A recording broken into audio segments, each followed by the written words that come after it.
seisi rumah dan indekos yang ada di lantai 2 rumah tersebut. Angin yang cukup kencang juga membuat api merambat ke sisi kanan dan kiri rumah. Petugas yang datang langsung berusaha memadamkan api. 7 unit mobil pemadam kebakaran dikerahkan dan api baru bisa dipadamkan 1 jam kemudian. Untuk penyebabnya perlu investigasi lebih lanjut.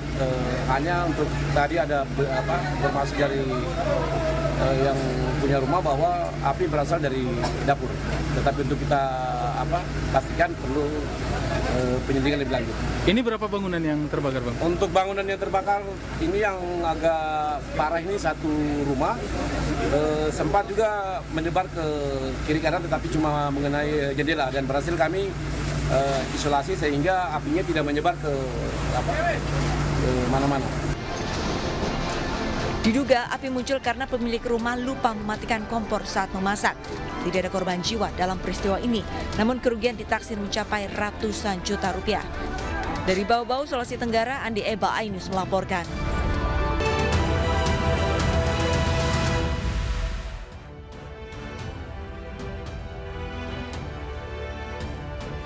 Halo, selamat siang pemirsa. Apa kabar Anda hari ini? Senang sekali saya Pram Senjaya kembali hadir menemani Anda dalam Ayu Siang pemirsa. Selain 3 berita utama tadi, Ayu Siang juga akan menyuguhkan beragam informasi penting lainnya. Dan pemirsa, Ayu Siang kali ini kami awali dari sebuah bajai yang melawan arah masuk ke dalam tol Jakarta-Tangerang. Kepada petugas, sopir bajai mengaku masuk tol karena tidak tahu jalan usai melintas di underpass Tomang. Inilah video amatir yang menunjukkan saat satu unit bajai melaju dengan santai di dalam jalan tol Jakarta-Tangerang. Nekatnya lagi, bajai tersebut melaju melawan arus lalu lintas di jalur cepat sehingga mengganggu dan membahayakan keselamatan pengguna jalan tol. Namun, setelah kurang lebih 200 meter melaju di dalam tol, pengemudi bajai akhirnya menyadari kesalahannya.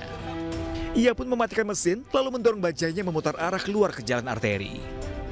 Kepada petugas, pengemudi bajai akan menuju Tangerang ini mengaku tidak mengetahui jika jalur setelah underpass Tomang adalah tol Jakarta-Tangerang. Jadi menurut keterangan yang kami dapat, untuk bajai tersebut ikut arus underpass menuju, beliau tidak tahu jalan, pertama mencari putaran, kemudian dia masuk ke underpass, setelah keluar dan beliau sadar itu di KM 0200. Untuk KM 0200 sendiri kan sudah di dalam tol. Setelah dimintai keterangan, pengemudi bajai kemudian beri sanksi teguran. Pengemudi bajai pun diminta untuk memperhatikan rambu lalu lintas agar hal serupa tidak kembali terulang. Dari Kabupaten Tangerang, Banten, Aimarani, Ainus melaporkan. Sementara itu pemirsa, seorang karyawan minimarket di Kota Pasuruan, Jawa Timur terekam kamera pengawas berkelahi dengan seorang perampok. Pelaku yang membawa senjata tajam sempat menikam dan membanting korban.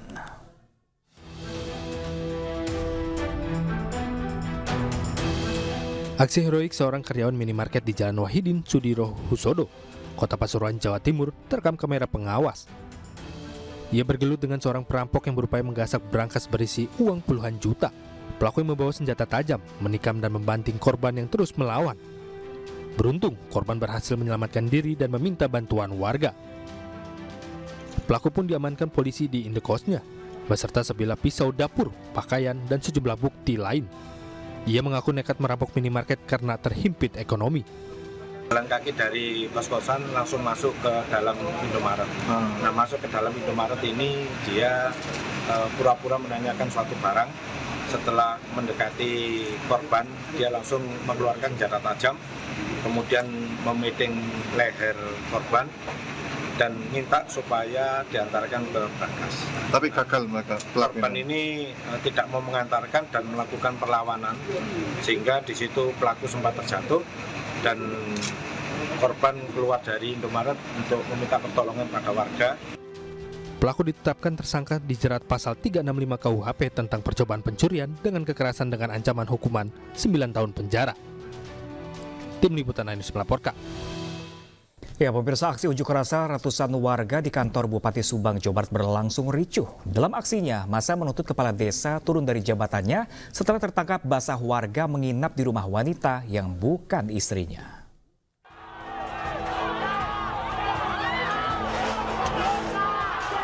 Unjuk rasa ratusan warga Kalensari, Kabupaten Subang, Jawa Barat di kantor Bupati Subang ricuh Senin siang. Kericuhan terjadi ketika massa memaksa masuk ke kantor Bupati Subang. Warga merobohkan gerbang kantor Bupati Subang yang dijaga ketat oleh petugas kepolisian dan Satpol PP.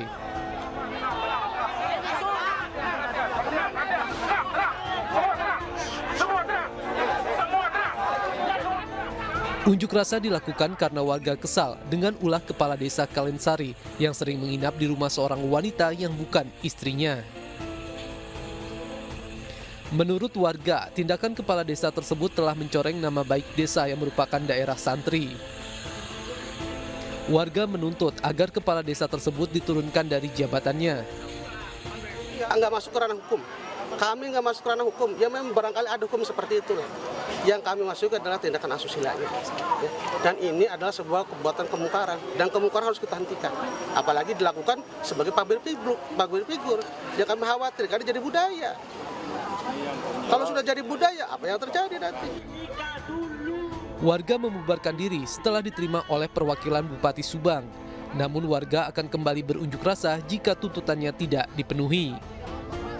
Dari Subang, Jawa Barat, Yudi Heriawan Juanda, iNews melaporkan. Lain halnya di Luwu Utara, Sulawesi Selatan, pemirsa, seorang kepala desa menyetubuhi istri seorang warga berkali-kali. Suami korban pun melaporkan ke polisi.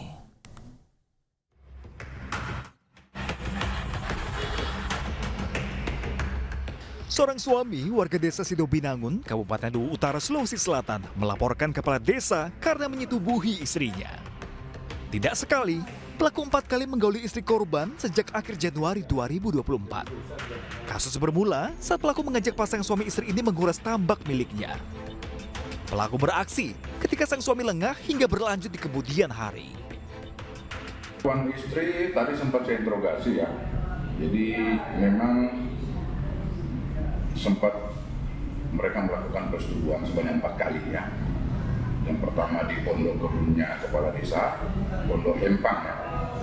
Yang kedua di Sangkartani, itu pun berdekatan dengan Hempangnya oknum kepala desa tersebut. Yang ketiga juga di Sangkartani, sekitar jam 10 malam. Yang terakhir keempat kalinya itu di kandang ayam, jadi di kolong kandang ayam. Jadi ya, memang harus butuh pendampingan. Meski mengaku sempat dipaksa, namun suami korban tetap melaporkan keduanya dengan pasal perzinahan. Karena keduanya aktif berkomunikasi dan berulang kali melakukan hubungan terlarang tersebut. Dari Kabupaten Luwu Utara, Sulawesi Selatan, Nasruddin Rubak, iNews melaporkan. Baru sebulan kerja, seorang asisten rumah tangga membobol 3 rekening milik majikannya. Korban pun kehilangan uang hingga puluhan juta rupiah. Yunita Sari, asisten rumah tangga yang baru 1 bulan bekerja di rumah majikannya di kawasan Pancoran, Jakarta Selatan, nekat membobol 3 rekening milik sang majikan. Saat akan ditangkap, pelaku selalu berpindah-pindah tempat, mulai dari Tangerang, Lampung hingga akhirnya tertangkap di Bekasi, Jawa Barat. Kecurigaan berawal dari sering hilangnya uang tunai di dalam rumah hingga munculnya pesan pemberitahuan melalui pesan singkat di telepon genggam korban adanya penarikan uang sebesar 7 juta rupiah. Korban yang mengetahui pencurian ini coba meminta pertanggungjawaban, namun pelaku justru kabur. Kerugian yang dialami oleh korban ini adalah berkisar 73.900.000. Kemudian dari hasil kejahatan tersebut, kalau dari keterangan daripada tersangka memang bermotif ekonomi kemudian untuk membayar hutang. ART dari umi saya, ibu saya, dan yang diambil itu ATM-nya semua itu milik ibu saya dan atas nama rekening atas nama ibu saya. Nah, ibu saya ini memakai PIN ulang tahun saya. Barusan saya juga tanyakan sama ART ini, katanya dia menebak-nebak karena waktu hari ulang tahun itu ada tasyakuran, jadi dia menebak-nebak hari ulang tahun saya. Jadi ibu saya pakai nomor PIN hari ulang tahun saya. Pak, saya minta maaf, Habib. Saya minta maaf, Habib, sama Umi. Saya menyesal. Meski memohon ampun dan menyesali perbuatannya, pelaku dijerat pasal pencurian. Ia diancam hukuman 5 tahun penjara. Dari Jakarta, Helmi Sejangbati, iNews melaporkan. Sementara itu, pemirsa, warga menggerebek seseorang yang diduga dukun di Ciputat, Tangerang Selatan, Banten. Saat penggerebekan, warga menemukan senjata api, puluhan peluru, dan 1 buah granat.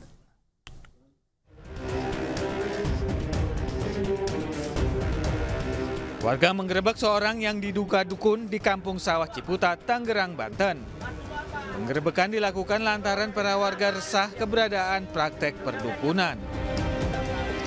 Tak hanya sejumlah foto-foto korban yang tertusuk jarum, warga juga menemukan senjata api, puluhan peluru, dan 1 buah granat di rumah pelaku. Ada ungkapan dari mantannya dan membeberkan persoalannya gitu kan, persoalan di masyarakat. Terus juga ada kejanggalan-kejanggalan yang mungkin merasa nggak enak di hati istrinya, sehingga istrinya mengungkapkan, mantan istrinya itu bukan istrinya, hingga mengungkapkan ada foto-foto yang sangat mencurigakan. Terus juga foto-foto itu akhirnya dimusyawarahin di masyarakat bahwa fotonya itu janggal gitu. Ada foto yang di semua hampir ada 20 mungkin 20 apa 30 gitu foto yang akhirnya juga sekarang buat bukti di kepolisian bahwa itu ada kejadian yang janggal yang menyangkut, ada yang mengatakan ini santet. Untuk mencegah hal yang tidak diinginkan, tim Gegana menyisir rumah pelaku usai temuan senjata api, puluhan peluru, serta 1 buah granat nanas di kediaman warga yang diduga dukun. Saat ini pelaku telah diamankan di Mapolres Tangerang Selatan untuk penyelidikan lebih lanjut. Dari Tangerang, Banten, Nunung Purnomo, iNews melaporkan. Ya, pemirsa, DPR menggelar sidang paripurna di tengah wacana hak angket pemilu. Informasi selengkapnya sesaat lagi, pemirsa, tetaplah bersama kami di iNews.